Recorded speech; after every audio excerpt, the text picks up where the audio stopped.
오늘도 주님 안에서 주님 앞에 믿음으로 순종하며 나아가는 저와 여러분 되시기를 주님의 이름으로 축원합니다. 설 명절은 재미있게 행복하게 잘 보내고 오신 줄로 믿습니다. 아프신 분 한 분도 안 계시지요? 혹시나 감기로 어려움 당하시는 분이 있다면 잘 회복하고 빨리 건강할 수 있기를 함께 기도하겠습니다. 교회력으로 지난 수요일부터 사순절이 시작되었습니다. 사순절은 제2의 수요일부터 부활절 전날까지 이 주일을 제외한 40일 그 시간을 의미합니다. 사실 매년 맞이하는 사순절이기에 어쩌면 우리는 어떤 특별한 생각이나 감동 없이 그냥 맹숭맹숭하게 사순절을 보낼 수도 있습니다. 하지만 그 사순절은 우리 그리스도인들에게는 결코 평범하게 지나갈 수 없는 가장 중요하고 특별한 절기입니다.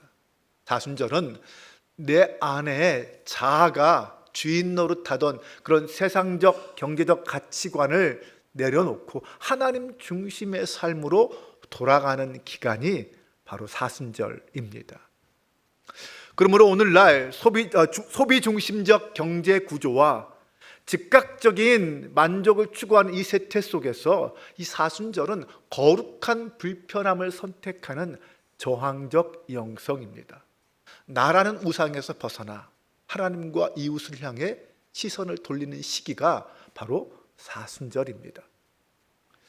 그래서 우리 교회는 이 사순절 기간 동안 하나님이 지으신 그 세상과 그 모든 피조물과 이웃을 돌보고 그들과 함께 살 수 있는 이 지구를 만들고자 사순절 탄소 금식을 실시하고 있습니다.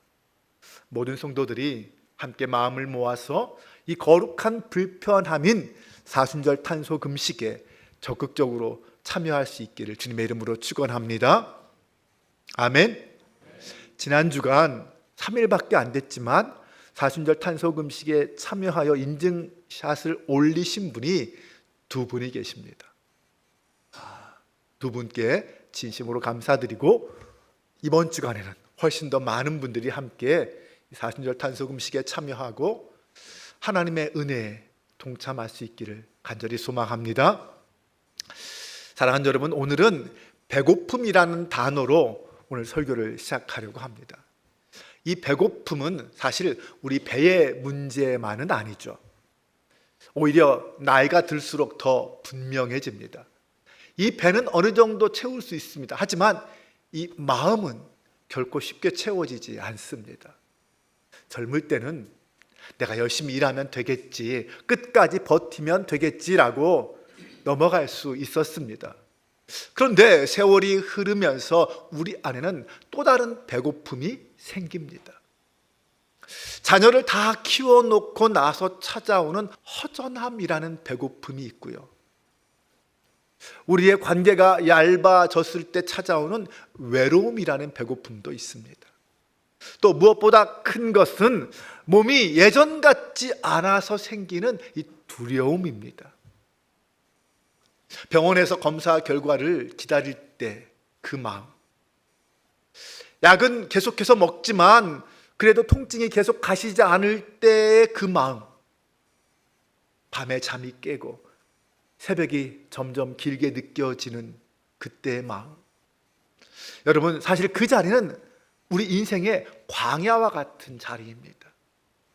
오늘 우리가 읽은 본문 이 오병이어의 사건은 바로 그런 광야 같은 자리에서 일어난 이야기입니다. 오늘 설교의 주제는 이거예요. 예수님은 배고픈 우리 영혼을 어루만지시는 생명의 떡이시다. 내 안의 배고픔을 솔직하게 주님 앞에 가져가고 내 손에 있는 작은 것을 주님 앞에 올려드리고 주님이 주시는 그 풍성함을 믿고 순종하며 살아가자. 그런 설교, 오늘 말씀은 그런 내용입니다. 오늘 본문 4절을 보면 6월절이 가까웠다라고 말합니다. 6월절은 어떤 절기죠? 출애굽의 절기죠. 하나님이 이스라엘을 애굽에서 건져내신 날입니다. 그런데 출애굽 다음에는 뭐가 나옵니까? 광야가 나오죠. 광야는 어떤 곳입니까? 먹을 것도 없고 길도 없고 물도 없는 곳입니다. 그런데 그 광야에서 하나님은 당신의 백성들을 굶기지 않으셨어요. 만나와 메추라기로 그들을 먹이셨습니다. 오늘 본문도 분위기가 비슷합니다. 사람들은 많고 먹을 것은 없습니다. 제자들이 계산해 보니까 도저히 감당이 되지 않아요. 빌립이 이렇게 말하죠. 각 사람으로 조금씩 받게 할지라도 200데나리온이나 부족합니다. 한마디로 무슨 말이에요? 주님, 못 줘요. 불가능합니다. 안 됩니다라는 고백이죠. 여러분, 우리 인생에도 이런 불가능의 때가 찾아올 때가 있습니다. 경제가 흔들릴 때도 그렇지만 더 크게는 우리의 몸이 무너질 때 그렇습니다. 예전에는 하룻밤만 자고 일어나면 회복되던 그 몸이 어느 순간부터는 회복이 더딥니다. 점점 병원 찾는 날이 많아지죠. 여기저기 들리는 소문들이 있습니다. 혹시나 나도 라는 그런 단어가 마음속에 자꾸 떠오릅니다. 약봉지가 쌓이기 시작하고 하루에 먹는 약이 많아지면서 점점 우리 마음도 무거워집니다. 그런데 오늘 성경은 우리에게 분명히 말합니다. 주님은 우리의 배고픔을 모르시는 분이 아니라 우리의 배고픔도 보시는 분이라는 거예요. 주님은 우리를 탓하지 않으십니다. 오히려 물으세요. 어디서 떡을 사서 이 사람들을 먹이겠느냐? 주님은 현실을 외면하지 않으십니다. 우리의 믿음을 깨우시죠. 여러분, 주님은 우리가 부족함을 이야기할 때, 그래, 내가 너의 부족함을 안다. 이제는 나를 바라봐라. 나를 의지해라. 이렇게 말씀하십니다. 그리고 그 제 주님은 없는 것을 탓하지 않으세요. 있는 것을 가져와라 라고 하십니다. 안드레가 말하죠. 여기 한 아이가 보리떡 5개와 물고기 2마리를 가졌습니다. 여기서 끝나면 좋은데 그는 거기다 한마디를 더 붙입니다. 그러나 이것이 이 많은 사람에게 얼마나 되겠습니까? 참 현실적인 말 아닙니까? 안드레는 참 현실주의자 같아요. 주님, 제가 가진 것이 있긴 합니다만 이게 무슨 소용이 있겠습니까? 우리도 그렇게 말할 때가 있어요. 내가 기도해봐야 뭐가 달라질까? 내가 예배 드린다고 해서 이 병이 나을까? 내 힘으로는 할 수 있는 게 아무것도 없다. 그런데 오늘 본문에서 예수님이 하신 일을 보십시오.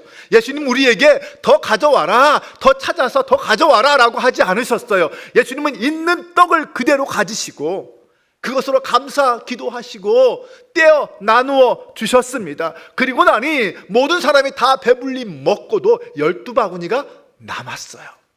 여러분, 이것을 기억해야 됩니다. 이 순서를 꼭 기억하십시오. 가져왔더니 감사 기도하시고 떼어서 나누어 주셨더니 풍성해졌다라는 거예요. 여러분, 내 손에 있을 때는 작은 것이었지만 그것이 주님 손에 올라가면 풍성하고 넉넉한 생명의 떡이 된다는 사실을 믿으시기 바랍니다. 오늘 우리는 이 은혜를 우리의 삶에 적용할 수 있습니다. 많은 분들이 질병으로 힘들어하세요. 근데 여러분, 이 병상에 눕는다는 것은 단지 몸이 아픈 것만이 아니에요. 이 병상은 우리의 자존심을 내려놓게 합니다. 병상은 우리의 통제를 빼앗아가요. 병상은 내가 내 인생을 다 내 마음대로 할 수 있다는 그 착각을 무너뜨립니다. 그래서 이 질병은 우리 영혼이 가장 배고픈 자리이기도 합니다. 일단 몸이 아프면 생각이 많아지죠. 밤이 길어집니다. 점점 불안이 커지고 작은 통증에도 민감해지기 시작하죠. 항암을 하시던 어떤 성도님이 이런 말을 하셨어요. 목사님, 아픈 것은 참겠는데 자꾸 마음이 무너져요. 맞습니다. 병은 우리의 몸을 건드리지만 더 깊게는 우리의 마음을 흔듭니다. 그때 찾아오는 배고픔은 이런 것들이에요. 혹시나 더 나빠지면 어쩌나 하는 두려움이란 배고픔이 있고요. 내가 가족들에게 짐이 되는 것은 아닐까라는 죄책감, 나는 이제 쓸모없는 사람이 된 건 아닐까라는 허무, 왜 하나님은 나를 그냥 놔두시는가라는 서운함도 있고요. 그리고 무엇보다 나는 혼자다라는 고립감, 이 외로움이 밀려옵니다. 사랑하는 여러분, 이런 배고픔을 그냥 참으려고만 하지 마십시오. 오늘 본문에서 주님은 배고픈 사람들을 외면하지 않으셨어요. 네, 주님은 병상에 있는 우리도 외면하지 않으십니다. 주님은 우리가 아픈 그 자리, 우리가 지친 그 자리, 우리가 무너지는 그 자리에 그대로 찾아오시는 분입니다. 여기서 우리가 한 가지 기억해야 할, 붙들어야 할 진리가 있습니다.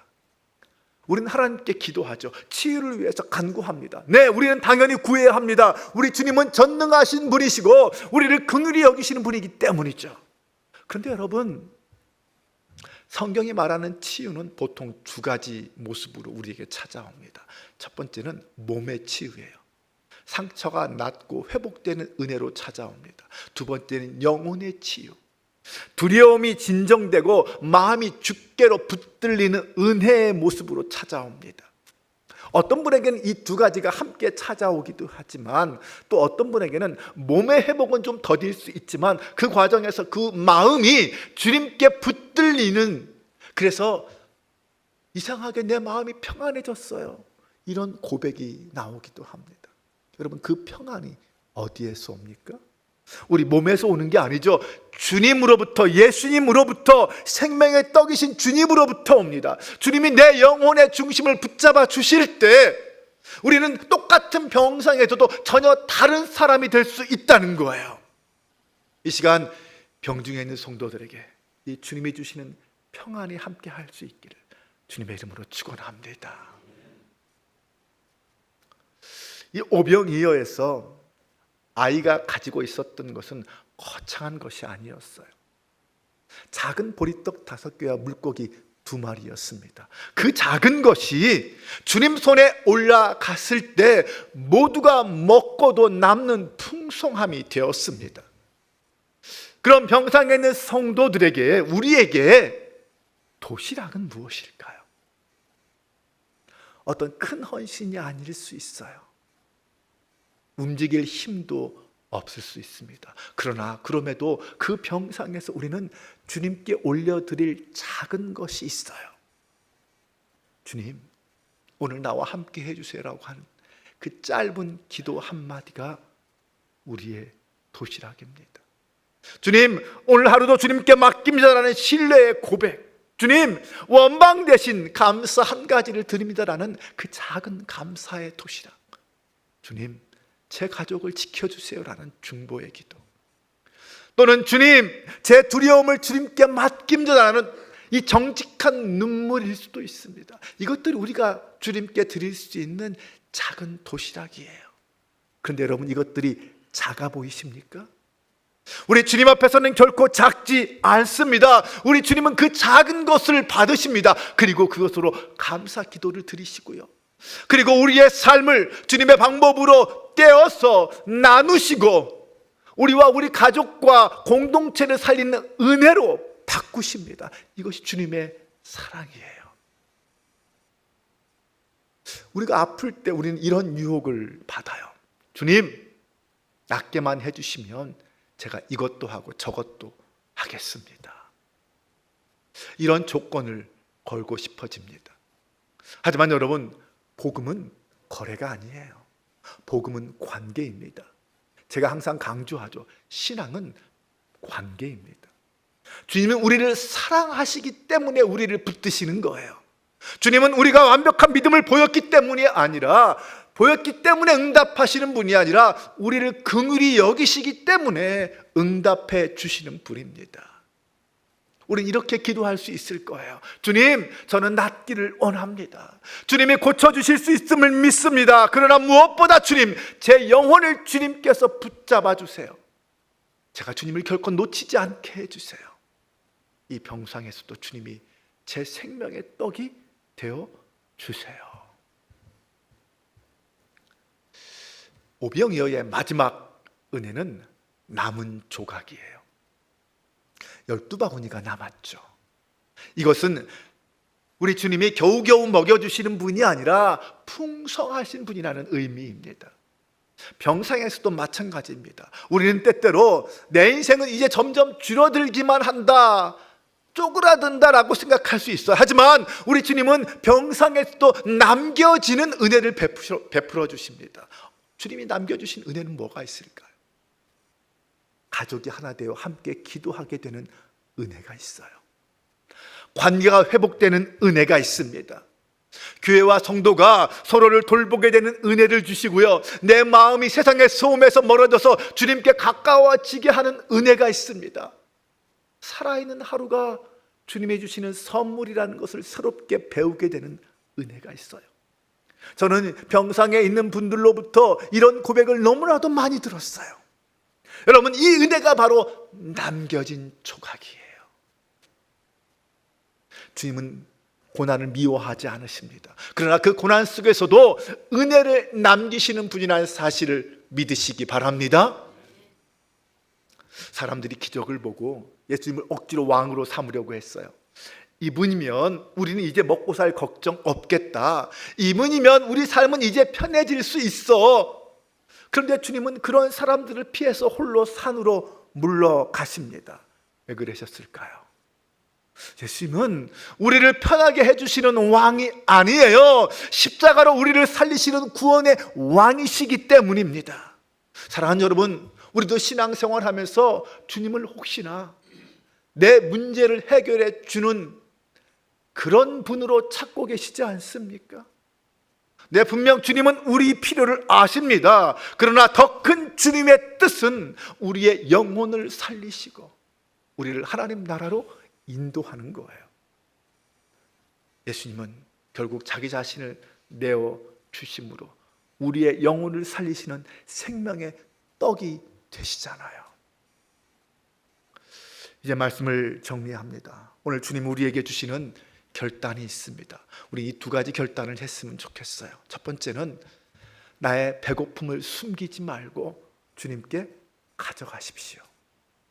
주님, 저는 두렵습니다. 주님, 저는 지쳤어요. 제 마음이 허합니다. 주님, 제 병상에서 제 영혼을 붙잡아 주세요. 이런 중심의 고백이 우리 믿음의 시작이 될 수 있어요. 두 번째는 내 손에 있는 그 작은 것을 주님 손에 올려드리십시오. 큰 것이 아니어도 돼요. 작은 기도 한마디, 작은 감사 하나, 작은 순종 하나. 하지만 그것이 주님 손에 올라가면 주님이 감사하시고 나누셔서 나와 이웃을 살리는 풍성한 생명의 떡이 되게 하신다는 거죠. 사랑하는 여러분, 다시 한번 선포합니다. 예수님은 배고픈 영혼을 어루만지시는 생명의 떡입니다. 다 같이 한번 화면을 보면서 크게 읽어볼까요? 예수님은 배고픈 영혼을 어루만지시는 생명의 떡이십니다. 아멘. 오늘 우리의 병상의 자리에서도, 우리의 불안 속에서도, 우리의 광야 같은 삶의 그 자리에서도 주님은 우리를 굶기지 않으십니다. 주님께 가져가십시오. 그리고 주님께 올려드리십시오. 우리 주님이 풍성하게 해주실 줄로 믿습니다. 우리 함께 이 시간 그 주님을 기억하며 그 주님을 생각하며 찬양하기를 원합니다.